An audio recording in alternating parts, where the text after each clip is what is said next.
Okay. Alright, welcome to another video from Just Two Dudes. Look out! My name's Louie. My name's Seth. Alright, this video is predictions. Yeah. This is a video we've been wanting to do. That's all it is. It's just our dumbass opinions. We're not going to offer any facts to back anything. Not this is just opinion. We're going to get right to it. Yeah. I think Nebraska's record is going to be 9-3 this year.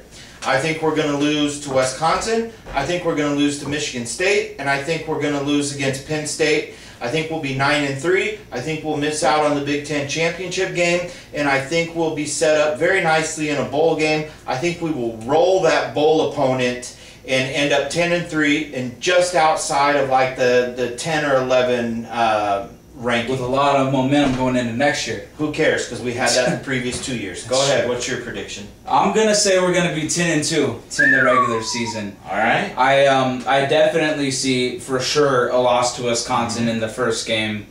The first game we play in the Big Ten. That game, just that atmosphere and the way they play is just gonna be too different for us right now. And then I see us losing to either Penn State or Michigan. I mean, we kind of have a tough back-to-back with them. Yeah. And, you know, and they're both away games, too. And I see us losing one of those games to finish up 10-2. I think we win the Legends division. I think we play Wisconsin in a rematch, and I think we beat them in a close game. Okay. And then I think we go to the Rose Bowl. Oh, obviously. And I think we win that game. And I think it catapults us huge momentum going into next year. Hopefully we end up in the top 5, and that just carry things over into next year. Okay, so the next thing is the biggest question mark for the upcoming season. Yeah. To me, the biggest question mark for the upcoming season is penalties and ball security by the offense. That's why I think we'll be 9-3. I just don't see how you can take our offense from last year that was pretty structured, and it wasn't a sped up type of system. Well, now you're taking pretty much the same kid. Well, not the same kids, but you're asking this team, this very undisciplined and at times unfocused team, to go ahead and speed things up and run this brand new offense. And I don't see where that's going to lend itself to less penalties and better ball security. These kids were scramble-brained at times last year, and now you're telling them to speed things up. I mean, I think we're loaded with talent. I hope I'm wrong, but I just, that's how I see it. So that's what my biggest question mark is for the upcoming season. What's yours?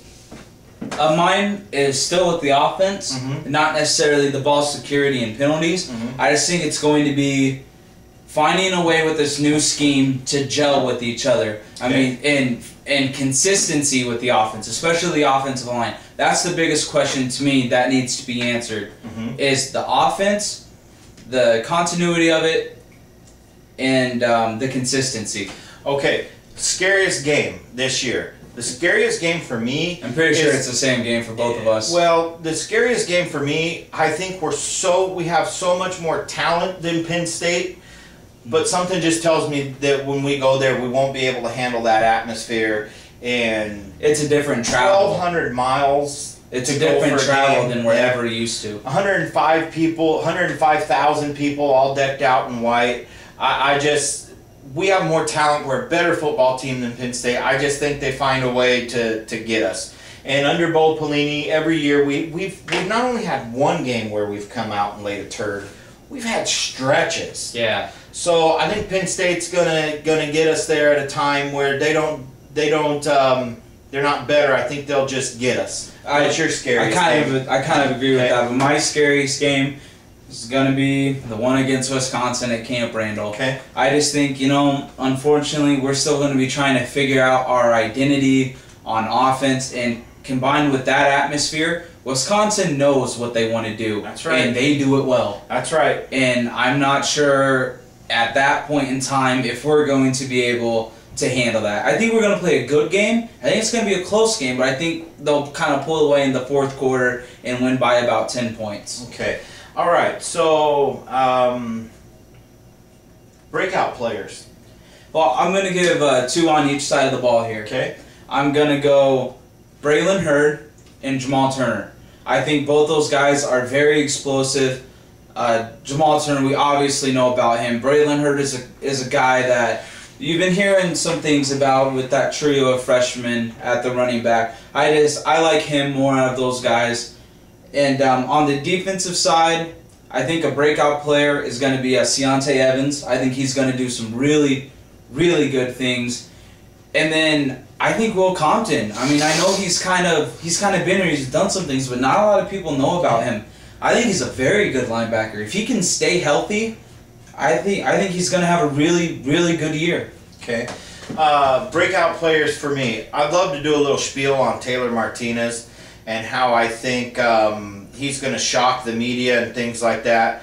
But I think no matter what, he can't be considered a breakout player. I am going to go with Jamal Turner. Yeah, I think he's poised to break out like nobody's business. Another guy, you know, I want to go with one of the other the three young kids that we're hearing about, but I think that's too obvious. Oh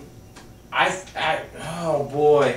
I'm kind of in my head. There's like I hope it's Brandon Kinney, because a true wide receiver when he has a breakout year could just be massive. Yeah. But I'm actually gonna go with Andrew Rodriguez at left guard. I think that guy is gonna come in and he's gonna light a fire, and I think that guy by the end of the year possibly is going to be in that second tier, like a second team All Big Ten. I think that guy's going to tear it up. He is huge.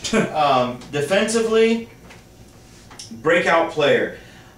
I'm going to say Baker Steinkuhler. He has to make it happen. Yeah, I think he's had enough time with Sue and Crick, and I think it's just his time, and I think he's ready to go. And really, with the defensive tackles, Crick and Sue both, their junior year is when they really start to click and start to gel with the defense, and when they start to make plays. So that's a good pick. So I'm going to go with him. And then as far as another breakout player on defense, I really struggle because, you know, our defense is so solid. Yeah, I mean, they're just loaded. I don't know who can break out. Kind of think they all do. Right. So a true breakout player, I'm just going to keep it at Baker Steinkuhler. Okay, that's fine. Special teams, I got to tell you, the young running backs, I think in the return game, I think they're going to kill people. Yeah. I think those kids are going to be lights out, and I think they are going to. Everybody wants to know who's the kicker. It's going to replace Alex Henry. Who's going to replace his precision punting, punting the ball out at the 2-yard line. And don't overlook replacing Audie booting the ball out of the end zone. That's a I don't think you are going to replace that, but I think our return game is going to give us a lot of hidden yards there, and I think that's going to offset that. And with the special teams, I completely agree. And that's the best way to replace when you know that even if Maher is a really solid kicker, right? You're not going to be Alex Henry. But to make up for that, that's when the return game needs to step up, and we definitely have the people for it to step up. It's just a matter of if they can actually do it. Okay. Offensive and defensive MVPs. For me, the offensive MVP, it better be Taylor Martinez. It better be hands down. I don't care if Rex runs for 1,000 and catches 1,000 yards worth of passes. I don't care. If it's not Taylor Martinez, we'll be lucky to be 9-3. Yeah. Okay. He has to be the offensive MVP, and that's not always the case with offenses. If people are thinking, "Oh, that's obvious," well, it's not. Yeah. But he's the one we need to be the offensive MVP. Right. Defensive MVP. I think if Alfonso Denard is our defensive MVP, I think that is the best chance to go 10-2, 11-0, 12-0. Jared Crick, I hate to say it, he's going to get 70 tackles. He's going to get 10 sacks. He's rock solid. Yeah. You know, he's just going to do his thing. Levante, he's also going to do his thing. But boy, if Denard's back there and he's shining, that means incredible things. If he can come back healthy, of course. I think he will, because you don't have to rush him back. You don't have to rush him back. I mean, it's a leg injury. Right, but you don't have to rush him back. Right. And here's the other thing about that. We don't ever know the truth as far as injuries go. That's true. So, okay, those are my offensive and defensive MVPs. I don't know why I can't say that. I'm sticking with Taylor Martinez and Denard. I'm going to go on the offensive side. I'm going to kind of... Can we go co-MVP? Well, sure. Because I think, you know, for us to do what we want to do this year, it's kind of like it obviously has to be Taylor Martinez, but at the same time it obviously has to be Rex Burkhead. So to me, those two guys are going to not only have to be the main producers, but they're going to have to be the main leaders too. And if we want to get to where we want to go, those guys are going to have to be the MVPs for me. But if I had to pick one, I would say Taylor Martinez for reasons you mentioned too. Defensive. Defensively, I'm going to go Jared Crick here. Because we've seen what having a great defensive tackle can do, not just for the team, but for the whole defense. And I think when you can control things at the line of scrimmage, it allows a Levante David to be better and a Denard to be better. And I think having, especially going up against these more physical running attacks, having Crick be the defensive MVP is going to get us where we want to go. Okay, talk a little bit about the special teams. The special teams to me is scary because we lose a once-in-a-lifetime kicker and a pretty decent punter. I think our return game, which we just discussed, will offset the special teams. Offense. To me, if they can cut down on penalties but do you and think hold they on will? to the ball, no. Okay. I think it comes from the top. And I think very early on in Bo Pelini's tenure here at Nebraska, he established an undisciplined, unfocused, careless team. It's not like last year. To go along with your point, I kind of disagree in some ways. But to go along with your point, it's not like we just started fumbling the ball last year. Okay, even better. Right. I'm just supporting your point here. Okay, offense. It's scary to me because if this team can limit the penalties and hold on to the ball, a lot of talent, but a lot of unknowns. Yeah, but it's some scary good stuff. Defense, defense. You saw in 2009, I think you saw a peak, and then last year that dropped off. I think you're going to see another drop off. Really? But we're not playing Big 12 offenses. We're playing smash mouth football. And I think this defense has too much speed. I think they're going to get beat up a little bit and worn down towards the end of the year. But we do have a lot of depth, so I think that will kind of help us there. But I think you see another drop-off. Here's what's crazy about that. Somehow in my head I'm working this, and I think you see our yards per game allowed. I think you see that go up. But I think you'll see our points given up go down. Makes sense. With the type of offenses. Yeah, just how I got it in my head. A lot more lower scoring games in the Big 10 than in the Big 12. So go ahead with what your thoughts are on those three things. Well, I'm going to start with the defense to kind of go along with what you just said. I don't think we're going to have a drop off. I don't necessarily think we're going to be better. I think in some areas, especially the defense, the secondary, that's going to be a step back. I think the defensive line is going to be a step up from last year to neutralize that. And I think the linebackers are going to play steady. I think it's going to be a lot of what you saw last year. All across the board. Hopefully some more turnovers. That's one thing about the defense that, I'd like to see guys rip at the ball, force some more fumbles. And that's the thing, we really don't force a lot of fumbles. No. I mean, and when we do, we don't get them. Right. I mean, for us to get a pick, it's normally because our DBs are so good that they make the play. So, defensively, I think it's going to be right along the lines of last year. Special teams, we already touched on that. I'm just stick with what I said earlier. Okay. And offensively, a lot like you said, there's a lot of talent, but there's also a lot of what-ifs. I'll have a much better prediction after the first month of football. Well, sure. Right, but for now, I'm going to say it's going to be a lot better, more points, way more yards, a lot more consistency, but still not consistent enough. Okay. And I think the biggest reason for that is going to be the fact that although I think the passing game is going to be a lot better, I still think it's a development at this point. Because not only is our quarterback still developing as far as being a passer, but our receivers are so young. The ones we're counting on are young, and they're still developing too. So the whole passing game as a whole is still in the development process. But see, here's the thing that actually is something to look forward to in the passing game. The West Coast offense is built around timing, and receivers have to run precise routes. It's built for the NFL more than college. If you watch, from what we're hearing, this offense is supposed to replicate a little bit of what Oregon's doing. Don't get me started on that. You're telling me that Dennis Dixon and who's this kid, Darren Thomas? Darren Thomas and Jeremiah Masoli a few years ago. Okay, yeah. These guys are precision passers? No. They're throwing to guys that are wide open. And that's what this spread